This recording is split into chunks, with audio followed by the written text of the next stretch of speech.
Hello, I'm Edward Gray of Loch Leven in the Society, Knight, Duke, take your pick, mundanely known as Jared Busby. This is the season of training videos because people aren't making it to practice in person. And one of the things that came to the forefront of my mind was I spend a lot of time at practice correcting people's forms, right? You've gone and you've watched the video on how to throw a flat snap, for example, an onside shot or an offside shot, but it's not working, right? How do you work through it? And particularly for newer fighters, I spend a lot of time with them, correcting their form and trying to get them to feel the momentum involved in the shot, feel the body mechanics that are part of that. And so, if you find yourself at home watching a bunch of videos without that direct feedback, how do you personally take ownership of that, figure out how to work through it, try to isolate some of your problems, and then reach out for more specific feedback to correct that until we find a time when we can train in person again. You'll find that night with that training buddy and work with them in more detail. All right? So some of the things I'm going to say today I've touched on before, but I want to spend a little bit more time in detail working through them. The first thing that I always do when I've got a new person to practice is I try to find any relevant experience they might have, because communication is about not just what I say, but what you can hear and understand. So we can find a common language in motion, right? Boxing, karate, track and field, shot put, things that have the same kind of motions. We have a language with which to talk and start from to develop this SCA sword fighting language and dialogue. All right? So that's a place to start. And the other thing I've said is, if what I'm saying doesn't make sense to you, listen to somebody else, right? So if you're having problems doing the flat snap that I'm showing you, go online and find everybody else's explanation of a flat snap, see how they say it, see if that might make better sense for you, right? What you're hearing versus what I'm saying. So I'm going to use a couple analogs here. I'm going to break this down in a bunch of different steps. The first analog that I want to use is that karate front punch that I've talked about before, just because I think a lot of us have some experience with it, right? For a reminder, if anybody's in a karate class, a karate movie, you put your one hand in front of the other, you put the other one on your hip, you put your back foot behind you, you step forward, you rotate your hip, you rotate your core, your shoulder, and you extend your arm. Sometimes you talk about doing this thing in front when you're just doing stationary work, where you're pulling one back to push the other one forward. Step, rotate, extend. Okay? Great. Well, I'm an engineer, so I'm going to go to a graph real quick, just to help walk through that a little bit. If we talk about that karate punch nice and slow, what are we doing? We're stepping, we're rotating our hips, rotating our core and shoulders, and extending the arm. And there's a lot of power in your legs, a lot of power in the hips, core and shoulders, not much in the arm really. But you'll notice that when you do this really slow, these don't add up, right? You do one, then you do the other one, and you're doing that so you can feel the pieces of the shot. But when you're doing Pell work, right, the intent is to go slow and get fluid so that you can line these up in time, right? You start the leg work, you get the legs moving, and you introduce the hips. Well, that hip force adds on top of the legs. And then you rotate the core, and that adds on top of that foundation you've built. And then you throw the arms in for that little bump at the end, that little exclamation point. You get a lot more power than if you do one, then the other, right? And so, if I'm over here, and I'm just punching with my arms, I turn my core, there's more to it. If I step and turn my core, there's more again. The key is the timing to bring these all together in time. So if you are throwing a flat snap, there isn't a lot of power. It is probably because these things aren't landing together in time. Okay?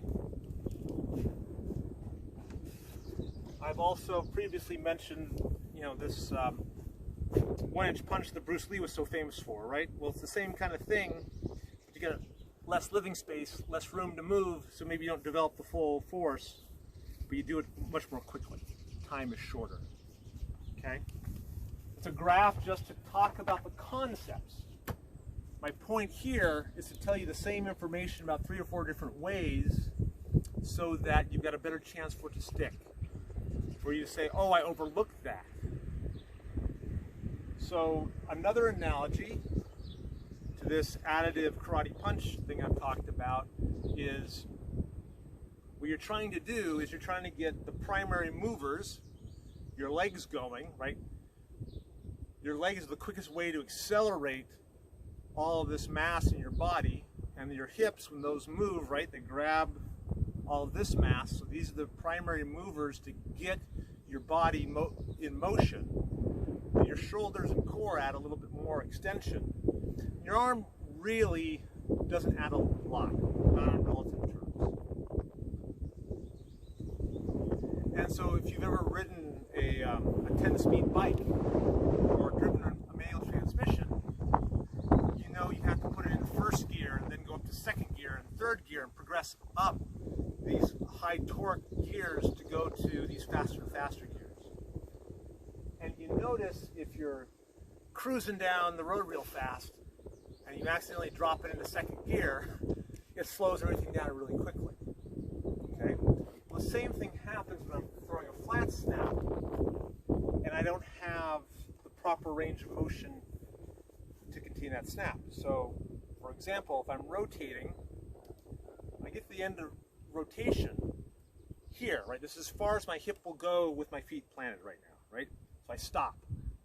So if I'm trying to throw in a strike, and the guy's out there, my hips hit this limit, it's like dropping from 10th gear into second, and now my hips are robbing this shot of power.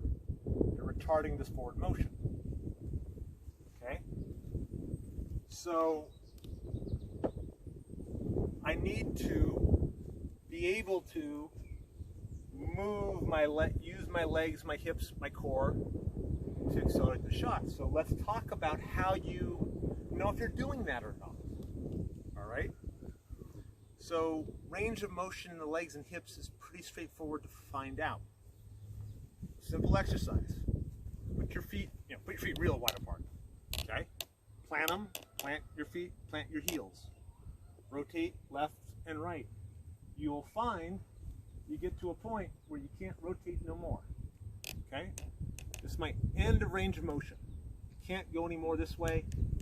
Can't go any more that way. I narrow that stance a little bit. I find that I can rotate further. I can rotate further. Put them right next to each other. Sorry. Right next to each other.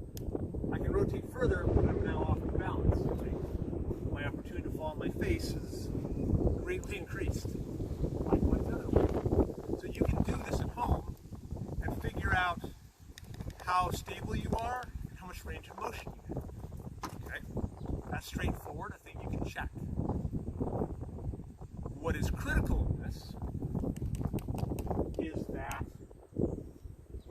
if I'm swinging at the lapel, so this is contact, you're my opposition, I'm making sword contact here at the end of your head, I have to be able to follow through that motion. So instead of stopping here at contact, I want to be able to swing through the far side of your skull. Duke Lucan was the first guy to express this to me, but he talked about firing through 2 zones, right? So if you break your opponent into onside leg, onside body, onside head, offside body, offside body, offside leg, fire through any two zones. One side of the head to the other side of the head, head down the body, leg to leg, whichever. The key is to have enough follow through not only to make contact, but to extend through to the second zone. So this side of the head, the far side of the head. If you can't do that, if your hips don't allow you to get to that far side of the head, you don't have sufficient range of motion to keep pushing that curve, keep powering up on the hips and powering up on the core to continue to develop power. You've gone to the end of your hip motion, and that's come down. It's no longer adding power, and now you're trying to do this all with your core. You're trying to make all that power with the core and the shoulders, and the hips are no longer contributing. The legs have been locked out. So you develop your most powerful shots if you can engage both the legs, the hips, and the core and shoulders in that shot. If you leave one of these behind, you're not going to have all that power available to you. Okay? And there you go, my numbers. All right, we're back from a quick wind break. So with that in mind, again, I was talking about developing power, making sure you have the range of motion to support your shot.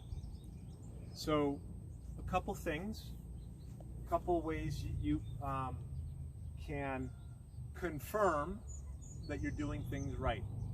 So if I go back to that karate punch analogy, one of the things that was often done was to test that was to check your form and to take your posture and pick that front leg up to see if the power line from that back leg through the hip, into the core, through the shoulder was well aligned. If you can do this balance without that foot, you have a power chain. You have the legs supporting the hips, supporting the core, supporting the shoulders, supporting the arms, supporting the contact. So that power chain is what we're talking about. Now, that was a static check versus a dynamic check. And so we're going to continue to talk through some of those dynamics. Now, the last thing I just talked about was range of motion in the hips, making sure that you saw that range of motion to follow through the opponent. Actually, I'm backing up a little bit. So the first thing I wanted to talk about with you is get you to work through how much power you can express with different components of your anatomy over different angles. So if I take the legs and hip as a group, I can talk about how much force can I exert perpendicular to that, right? Push on the wall here, try to rotate the hip around to push on that. Your ability to put force this way is quite limited, right? I talk about laying the world out in Cartesian coordinates, right? Towards the opponent, left and right, front, back. Pushing this way, right? As I said, it's hard to push this way if I'm oriented this way. Likewise, it is hard to push that way if I'm oriented this way. So you're strongest with your feet. But what you can do is you can simply sit here and push. You can change that angle, and you can feel how you can push a lot. Once I get into that 30 degrees, I can start bearing a lot of force against the wall. I line up on it, push hard, push hard, push hard, and it starts to taper off. Okay? So this is a range of motion in front of my hips that I can swing through and apply power through. So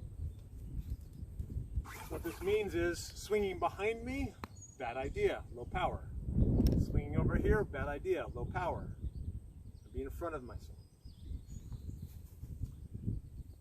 Those are simple checks that you can do to make sure that you are applying the power as expected.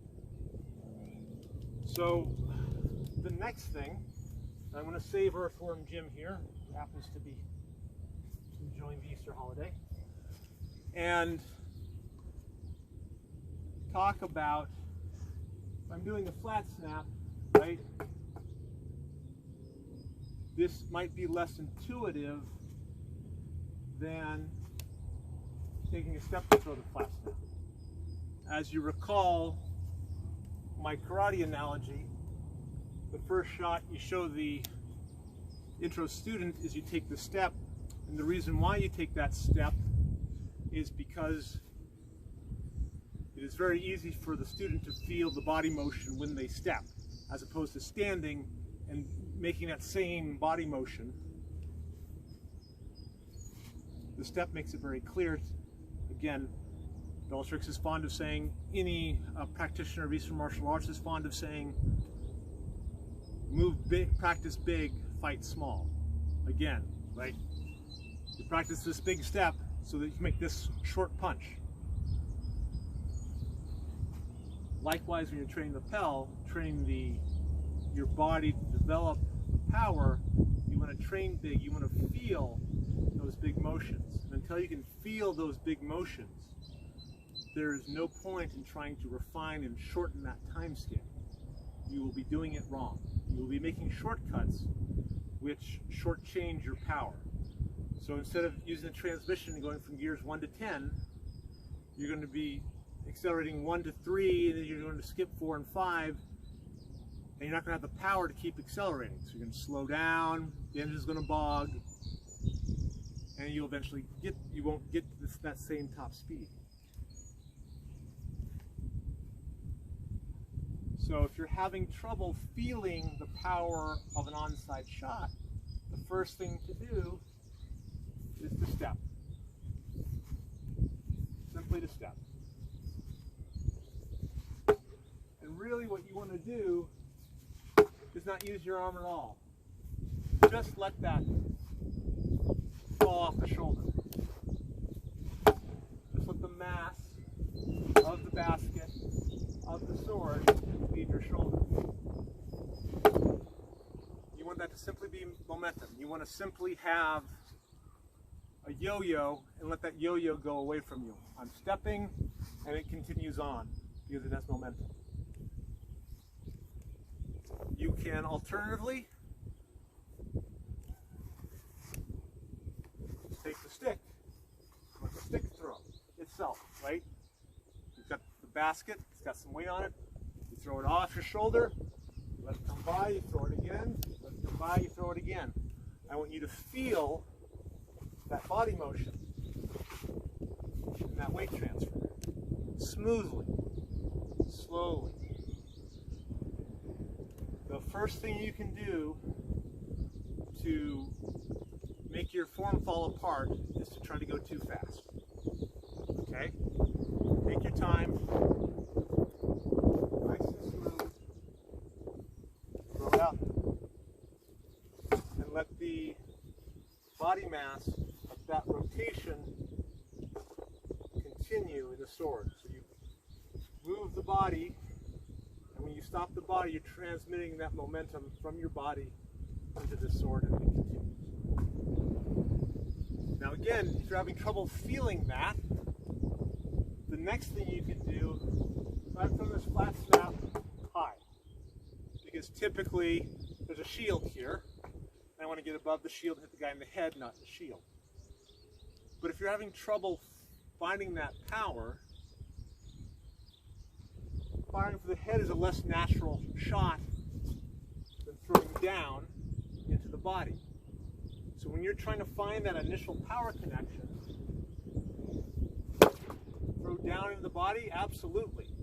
Find the power first. Once you've found that power, you can then find it again at different locations. You can grow it, you can fill it out in different angles, but the key is to find that first motion that speaks to you as an individual practitioner, that first time that you can feel how that momentum works, how that shot rolls off your shoulder, how that lands with power. The first way you can connect to that, hold on to that. That's your roadmap. That's your internal roadmap to find that power. And once you can find that, you now have to find its neighboring towns. Right? So I can find my way from here to Worcester. Once I get to twister, maybe I'll go north a little bit. Maybe I'll go up to Leominster, maybe I'll go south, right? But the key is to find power in one sector and then grow it out, branch it out. So if that drop is natural, do that drop. If rising up is natural, you can find, I come down low, come up, and you can find power doing that, start there.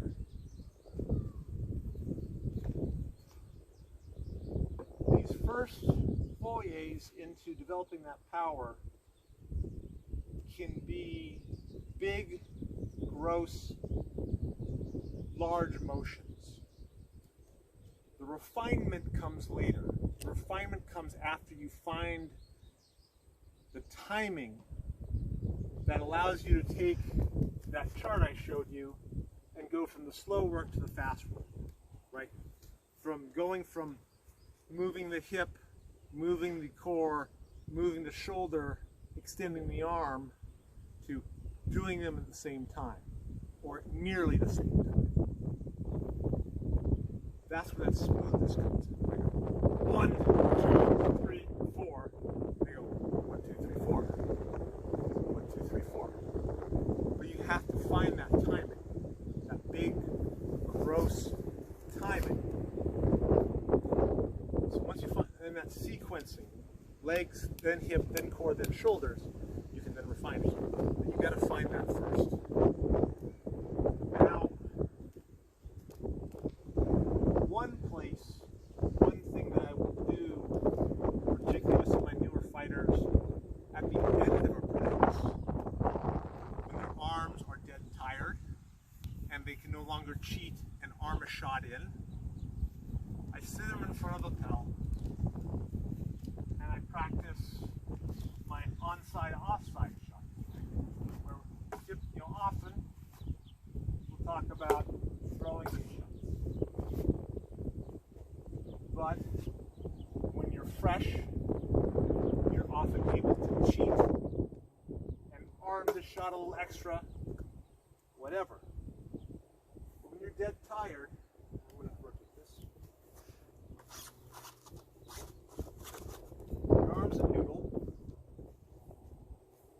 and it won't support that cheating.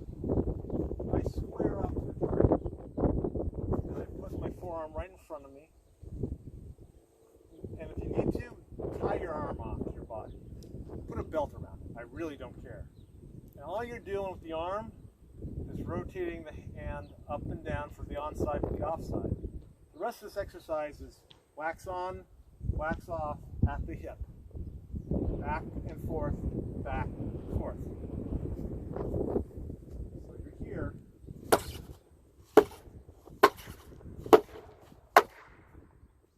And you try that all from the hip.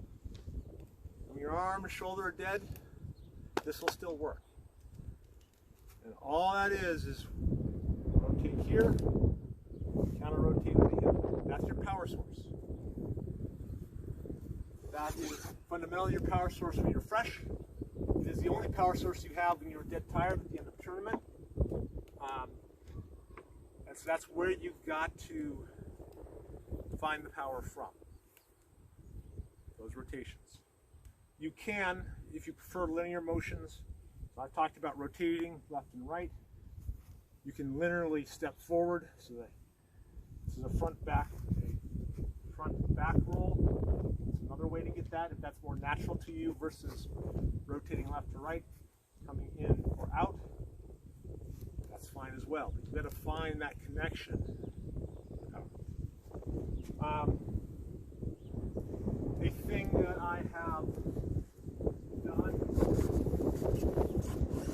when the offside is coming, right? So there are a number of ways that people talk about throwing this offside shot.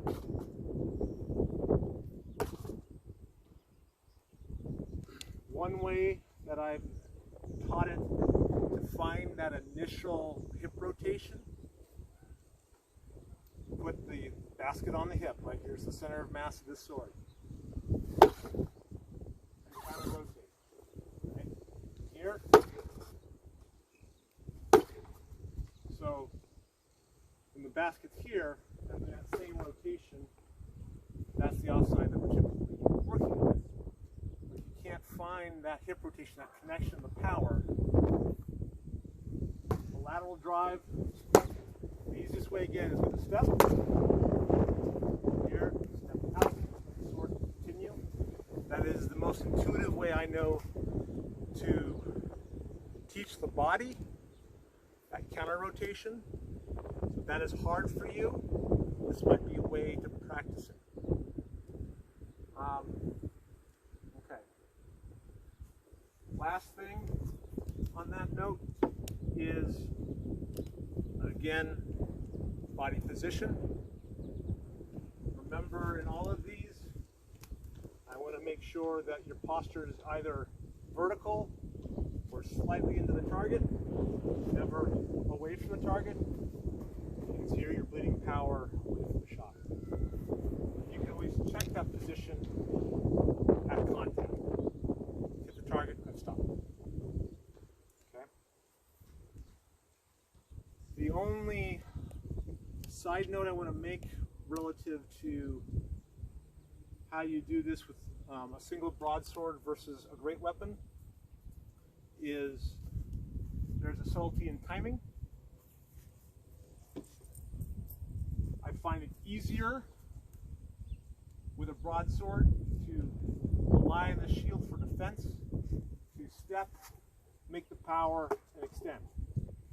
The issue with this is the sword is now, I am now exposed behind my sword and then developing my sword power to contact.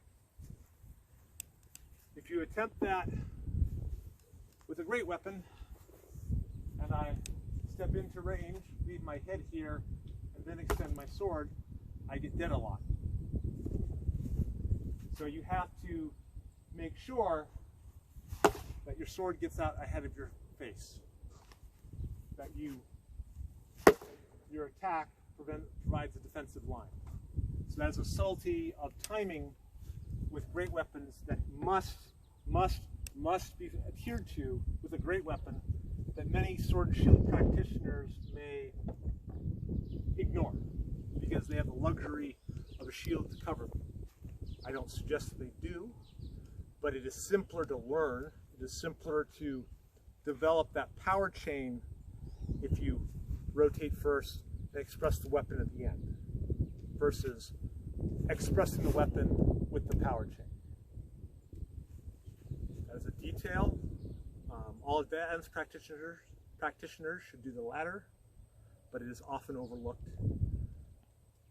But the first is more fundamental, easier to grok, easier to begin, to start down your path of sword fighting, of weapon fighting. The only other comment that I will make again that I made on my earlier videos is if you're not outside and you're stuck inside working with limited real estate, I have my long sword, I have my matched training hammer. This is the center of mass, center of balance of the item. Right? That's where it's balanced. You match the weight and the balance point. You have, for all intents and purposes, the same weapon, and you don't take the ceiling out. Similarly for my broadsword, this is a good match.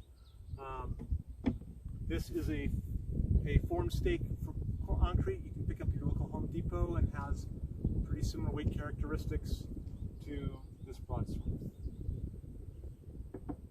And a dead piece of rattan works just fine for practicing form. Okay, so that's all I'm going to say today. Happy Easter to those who celebrate, and